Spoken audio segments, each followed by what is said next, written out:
Hey guys, welcome to lesson 3. In this lesson, we're going to be learning about how to go step by step and launch a successful group. And so in this lesson, we've got a lot of ground to cover because if we are spending this much time to launch a group, we want to do it the right way. I've learned some lessons the hard way, and I want to share some of my mistakes with you in order to help you understand how you can do it and do it right the first time. So with that, let's talk about this, because if you think about launching a new physical campus for your church, you think about all the planning that takes to go into that, securing a location and getting the right permits and getting all the equipment you need, and then how to promote it and the advertising and the communication about it and getting the word out, and it is almost overwhelming. It can take a year or more really to plan out the launch of a new campus, a new church plant, just knowing that there's so much that goes into it. When we start talking about launching a digital campus, which is really what a Facebook group is, it's a new digital campus for your church. The amazing thing about this is instead of taking a year or more to plan, we can do a digital church campus in a matter of weeks. In fact, I'll be recommending taking about 4 weeks to launch your group. And that's all the planning, preparation, getting everything in place. If you take much longer than that, you'll start losing some of the enthusiasm of people that are planning the group. So really 2 to 4 weeks, you can launch a successful group. And that's really what we're going to talk about in this lesson. The first thing that I want to talk about is if we want to launch a successful group, we have to define success. And I would define success as simply this: you launch a successful group if your group accomplishes your purpose that you have planned for it. In other words, it really comes down to, is your group accomplishing what you want it to? Does it match the vision that you have laid out for the group? And if you are accomplishing what you've set out to do, then you have launched a successful group. If you have a big plan for your group, though, and you launch it and then no one uses the group, there's no activity, no one sees your post, no one comments, no one shares, then that is an unsuccessful group. And so the reason I share that is your groups are going to look different from each other. A successful group may be successful if simply the people in your church are actively engaged in it. It may be less than 100 members to the group, but if it's active, that's a successful group. You don't have to have a group of 1,000 people to be successful. And so really it comes down to your church and what you want to accomplish. If you're launching a group for your ministry, maybe it's a youth ministry, maybe it's a senior citizens ministry, maybe it's some type of a community ministry, then success for your group is going to be a little bit different than a church-wide group. If you're launching a group for your leadership team, I've mentioned that we have a group just for our senior leadership team, our elder group at our church. And so it can 5 to 7 people, depending on the time, are in that group.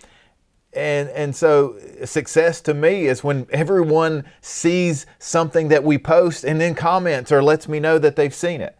And so your group is going to be a little bit different. Success is going to be different based on what you're wanting to accomplish. Let's be honest a little bit when it comes to social media. And this is kind of the elephant in the room a little bit, and I want to talk about it in this lesson. Social media is not all good. I think we can acknowledge that.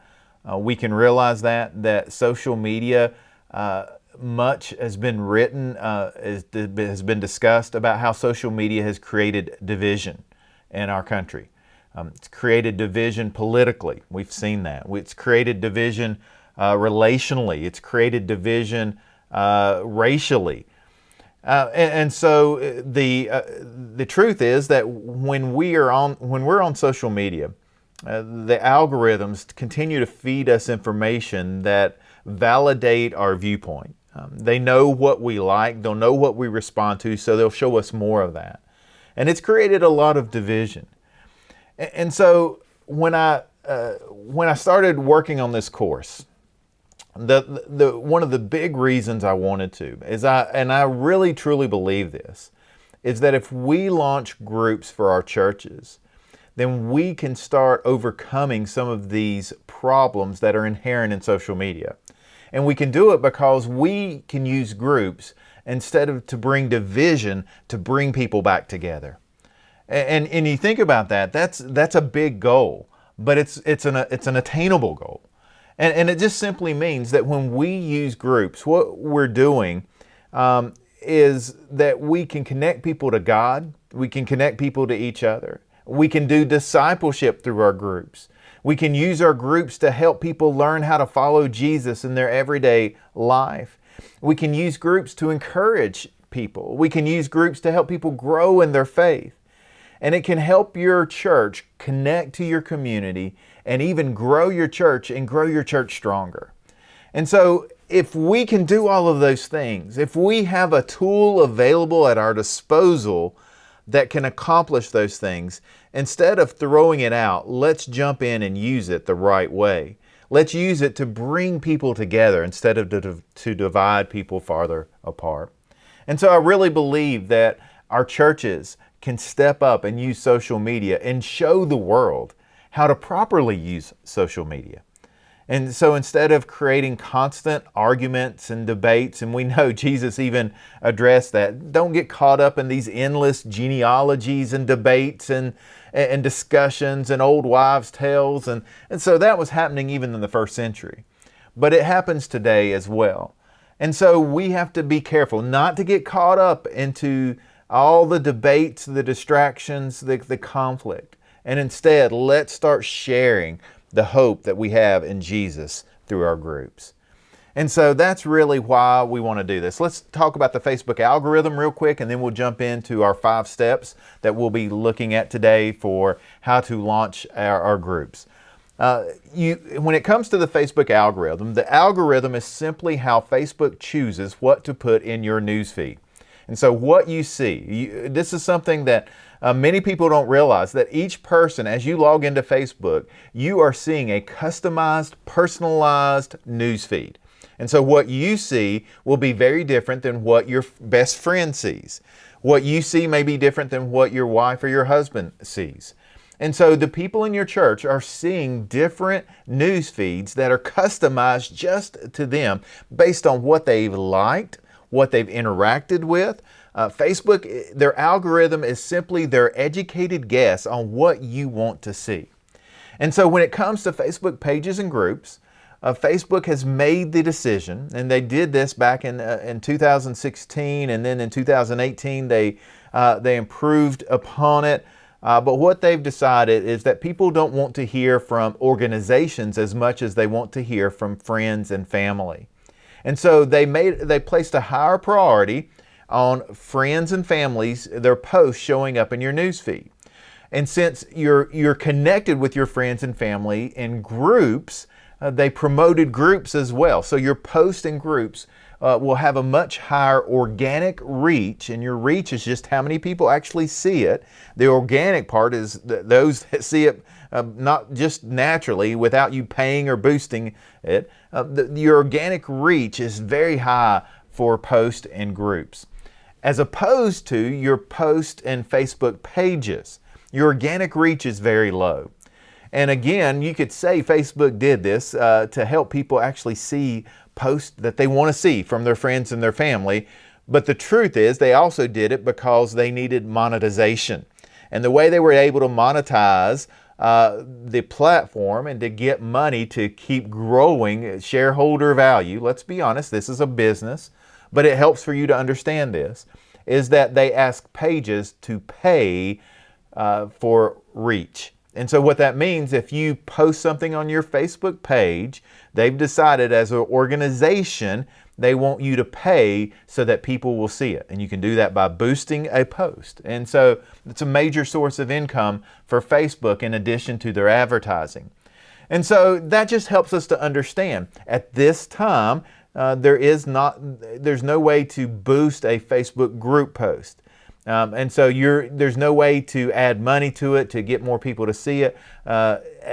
I don't know that it will forever be that way. I anticipate the day when even groups will have to pay money. That's just how companies work. And as they get you addicted and using their tools, they'll then and find a way to bring monetization to it to increase their income for the company. But for right now, you can make the exact same post on a Facebook page, the exact same post on a Facebook group, and more people will see the group post. It just shows up in their news feed. People will hear about it, people will see it, people will interact with it. And so for that reason alone is why I believe every church needs a Facebook group. And so again, this is not an accident on Facebook. It's not a way of us manipulating the platform. This is just simply how it works. And so with that understanding, let's talk about 5 steps to a successful launch for your group. Step number 1, and this is a big one, you have to build a team. It starts with building a team to help you. Now, I know that many of you, if you're taking this course, you may be the technology person for your church. I understand that. You may be the social media expert. And one of the things I've heard over and over again, I'm doing this on my own, I don't have any help. Well, I want to challenge you a little bit before you get too far ahead to slow down and to get some help here. And let's think about this. Who can help you promote the group? Who are those people in your church that are active on social media, that are good at inviting others? Start talking to them about what you want to accomplish. Bring them on early in this process. I mentioned earlier, we're looking at a 2 to 4 week process. This is what you do at the very beginning. You start recruiting those people to help. You need people to communicate it. This ideally is the senior leadership of your church. And so go to your pastor and say, hey, I need your help. I need you on board with this. I need you to announce this on Sunday morning and to make it a priority and explain why. And if at this point your senior pastor is not on board, then I would caution you to slow down and maybe get the book From Social Media to Social Ministry and read it together as a group.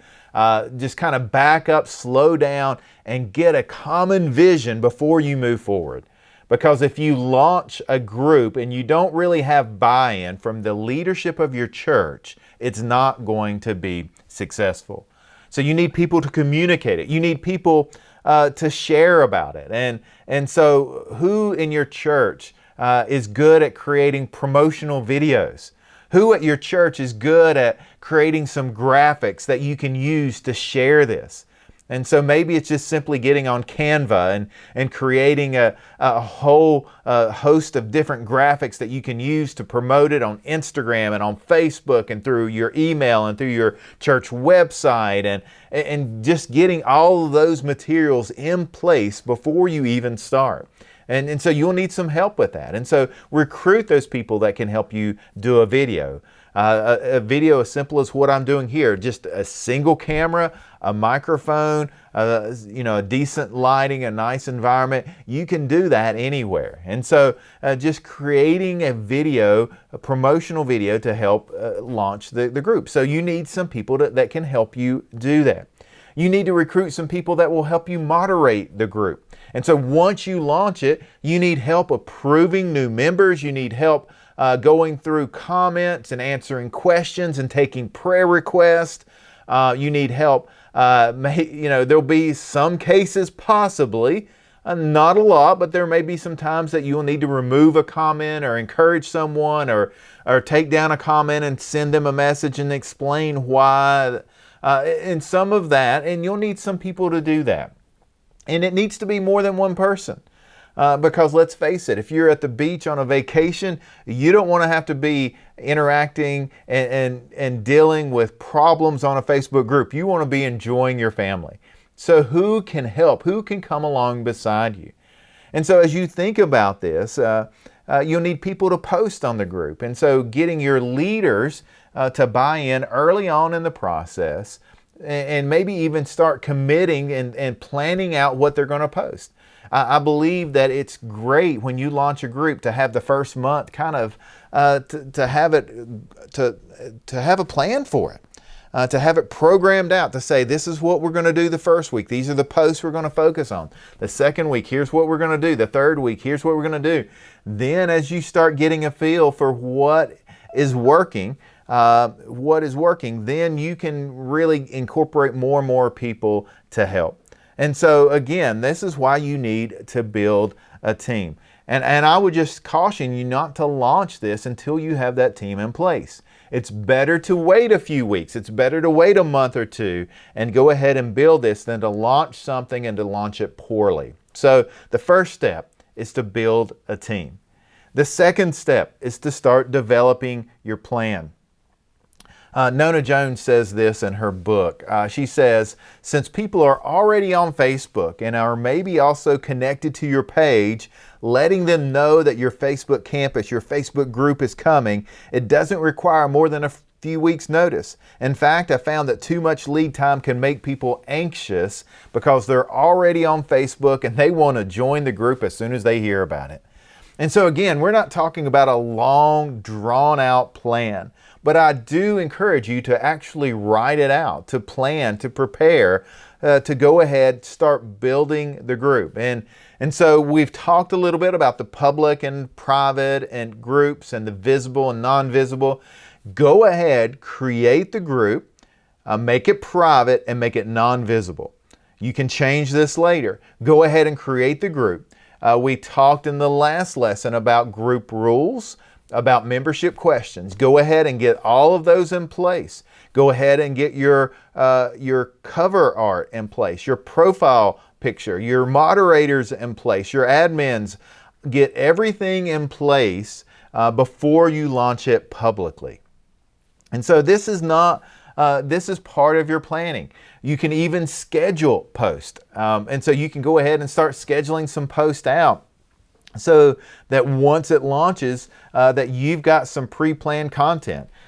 Think about this. If you sat down and you could take in an hour's time, you could go ahead and do a whole month's worth of posts.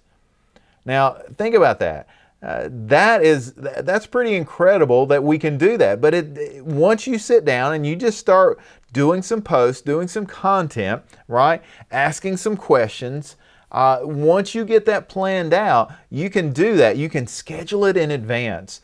And so think about that. Just work into your weekly schedule. Let's have a time where I can plan out all of my posts for the week.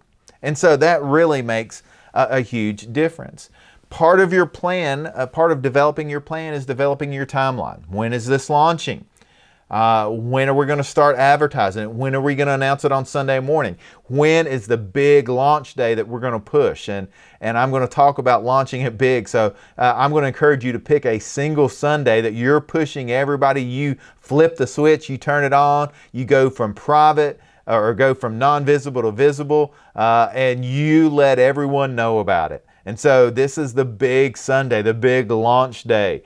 And I encourage you to do it on a Sunday morning for your weekly worship service. But what is your timetable? And is it Easter morning? Is it the week after Easter? Is it a special holiday? Is it just a normal Sunday that this is going to be your only focus?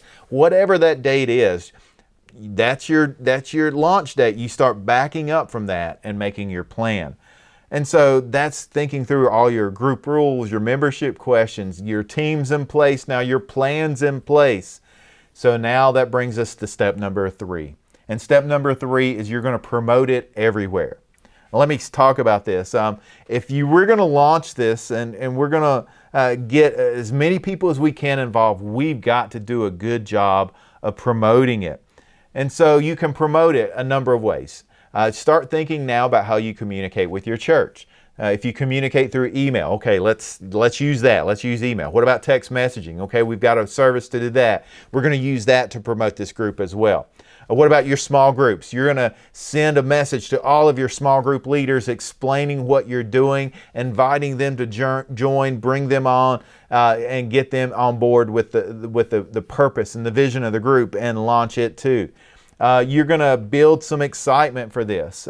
You're going to announce it on Sunday morning, and I believe your lead pastor is the perfect person to do this. Why? Not because necessarily they're the most knowledgeable about it, but because when they talk, people listen, and their words carry that weight of, okay, the church is serious about this, so I'm going to get involved. And so again, promotional videos work great. And so that's where you bring in some people to say, hey, this is what we're doing. This is why we're doing it. This is why you need to get involved, and inviting people into your new group. The reality again is if it launches and no one really posts, no one uses it, if it doesn't have a purpose, if it doesn't have a plan, if people aren't interacting, then it's going to fizzle out. It's going to fizzle out. It's not going to accomplish what you've set out for it to accomplish. So I want you to be successful. And again, in most of these examples, I'm talking about a big church-wide group, a large, wide-reaching group. I'm not talking necessarily about your smaller ministries. The launch plan for those, the communication plan for those is a little different, but you still will take some of these principles and apply them as they fit to your ministries. But one of the biggest things you want to do as you promote it is you want to build excitement. And so I would say start 4 weeks out. Say, hey, a Facebook group is coming. Get ready. We're launching a new digital campus for our church where we're going to interact and encourage each other all week long. And you can do it a number of ways. Hey, tired of all the drama on social media? Hey, we've got a better solution. Come find out more about whatever the name of your group. The name for our group at our church is Connect at Cornerstone. So we use the terminology about connecting a lot, connecting to God, connecting to each other. This is a place for you to connect. And so that's how we launched it. That's how we promoted it. That's how we got people involved with it. And so it's just a way that you build some excitement. You can share, hey, if you want to really know the inside scoop about what's happening at our church, then you need to be part of this group, right? There's a pull there that, hey, there's information here that I'm not going to get anywhere else, but I can find it on our church Facebook group. And so we're going to promote it everywhere. And so that leads up to step number 4. When we launch it big. I'm a big believer in this, right? If you're going to do something, you're going to do it with all of your heart. You're going to do it well. You're going to do it as for the Lord.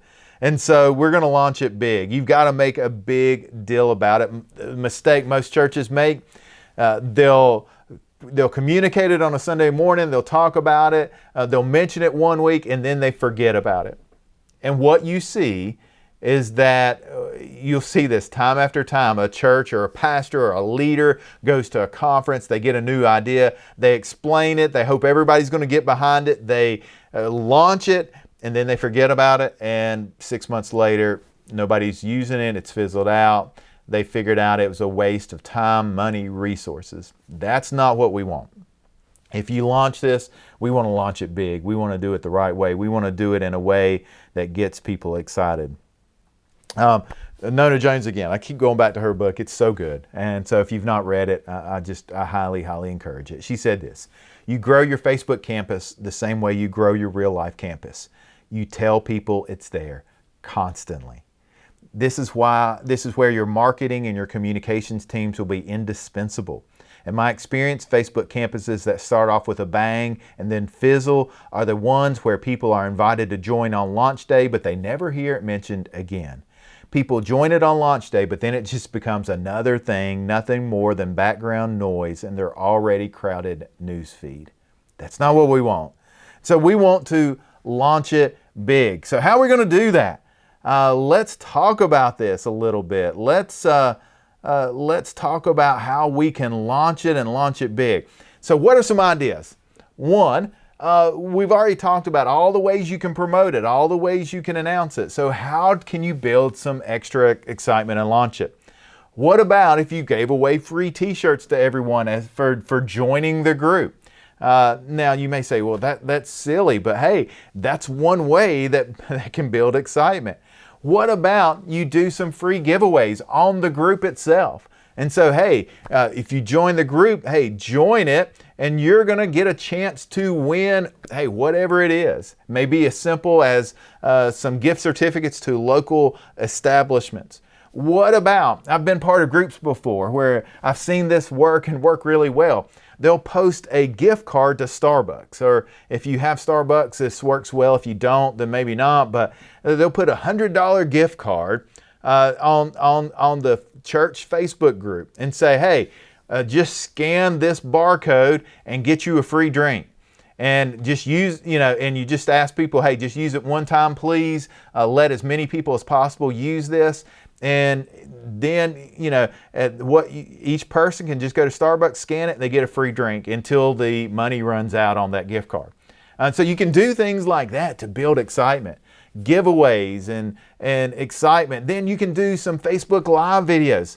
Have the pastor jump on Monday night or Monday afternoon and talk about the sermon from Sunday and share some of the resources or books that he used to prepare and do some Q&A, answer some questions.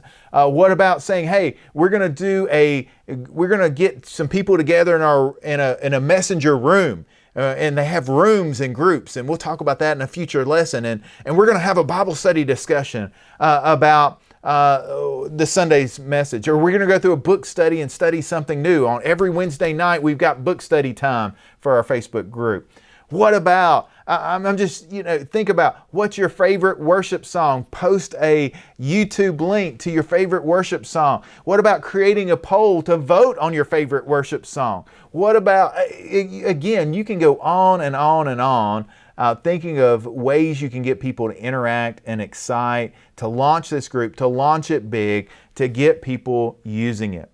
I did another course, and it's called Facebook Post Made Simple, Facebook Posting Made Simple. And it talks about the 3 types of posts you can use to get people involved. And it's posts that create conversation, posts that build relationships, and posts that challenge people to take their next steps for Christ. These 3 types of posts are perfect for your group. And so think about that. How can you create conversation all week long? How can you get people to build relationships and to share stories of what's happening in your community? Share about ministry opportunities, share about serving opportunities, challenge people to get involved and find their place where they can use their spiritual gifts, their heart, their abilities, their passion, their personality, all those things that in their life, their experiences, all those things come together so that they can use them for God's glory.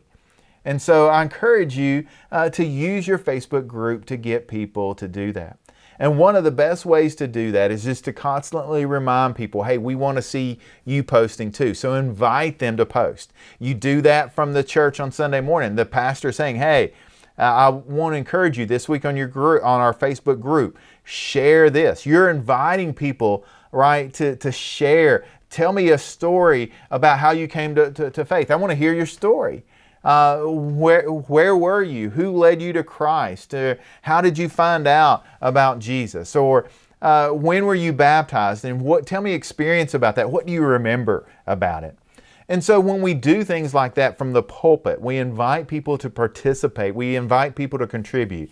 That's a great first step to getting your group launched and really in a way that people will be involved. Then step number 5, and this is an important one, is we follow up after the launch. We follow up. This means when people post, we interact. This means when people join the group, we let people in. We get them, we approve their membership really quickly. Nothing is more discouraging than you join a group and you don't hear anything back from it from like 2 weeks or 3 weeks. And then you're finally, by that time, you've lost interest. You forgot why you even joined it. So when someone joins on that Sunday morning that you're pushing this and you're launching it, you need to have someone in place that is approving the membership request as they come in. I'll give you a big hint here, okay? If you use membership questions, when you approve someone to join the group, you need to copy and paste those membership questions, because once you approve the person into the group, you will never see their answers to the membership questions again. So just be sure to capture that information as you approve the people, otherwise you will lose it. So I speak from experience on that. There's some things we learned the hard way. And so once you approve people, you won't be able to see their answers to the membership questions. Those questions are there so that you know whether or not to let them into the group. But if you want to save their answers, if you're collecting email addresses, anything else, you need to copy and paste those into a Word document, into a Google spreadsheet. However you're capturing their information, you need to input it into your church management software. But that is your perfect time to do that. And so to get people to follow up after the launch, what you're doing, as people post, you're commenting, you're encouraging them, you're doing your own post to get people involved and talking. You can do welcome posts. So every week you can say, hey, welcome our new members. There's a really quick, if you just go to the members tab on your group that says, here are your new members this week, you can say, write a welcome post. If you've ever been a part of a Facebook group, maybe you've seen this, you've joined a group and you'll see a post and say, hey, these are our new members. Be sure and welcome in. And they'll ask you to, hey, share a little bit of something about yourself so everyone in the group gets to know you. When people join a group, if they do a post very quickly, if they share something to that group, then Facebook automatically knows, hey, this is an important group and we're going to continue showing it in their newsfeed. And so one of the huge goals as we launch our groups is to get people, when they join, to not just look at the post, but to actually participate in the post. And so if they can like, comment, share, create a post, then you're going to have a much higher likelihood of them continuing to see and interact with the group as you move forward. And so one of the things I do as a pastor, I look for mentions, I look for check-ins for our church all over the internet. And so just this past week, I saw our church was mentioned on a Facebook post on someone's newsfeed. And I went and looked, and it was a family that had visited our church. And I didn't even get their name. I think somebody did in our church, but I immediately commented, hey, glad you joined us this week. It was so good to meet you. And I got a chance to talk to them as they were leaving and just say a quick word with them. But they said, hey, thanks so much. We loved it. We can't wait to be back. And so just making that extra connection. And that's the follow-up. That's the follow-up, just to let people know that as a church, we're active on social media, but we're active on it so that we can encourage people throughout their week. And so I hope this has been helpful. We've gone through 5 steps again. Let me just go back over them one time for you. Build a team is the first step, and that's so important. Then to develop your plan, then to promote it everywhere, then to launch it big, and then to follow up after the launch. If we can do those 5 things, you will launch a successful group. And the next few lessons to come, we'll be learning how to manage the group once it's going, how to keep people connected. We'll be learning about the advanced features, the rooms, the post topics, the guides, the Facebook Live, all of those things. And then the final lesson, we'll be learning how to use the group insights. So how we can actually check back on the group, see who our top contributors are, to see how we can do a better job, what posts are working, what posts are not working. We'll even get into a little bit more of generating some content. So all of this is coming up in this, in this online course. And so I appreciate you taking the time to watch it. And thanks for taking this course. Thanks for investing in your church. I really believe that we can use social media to accomplish good things for God. So thanks again.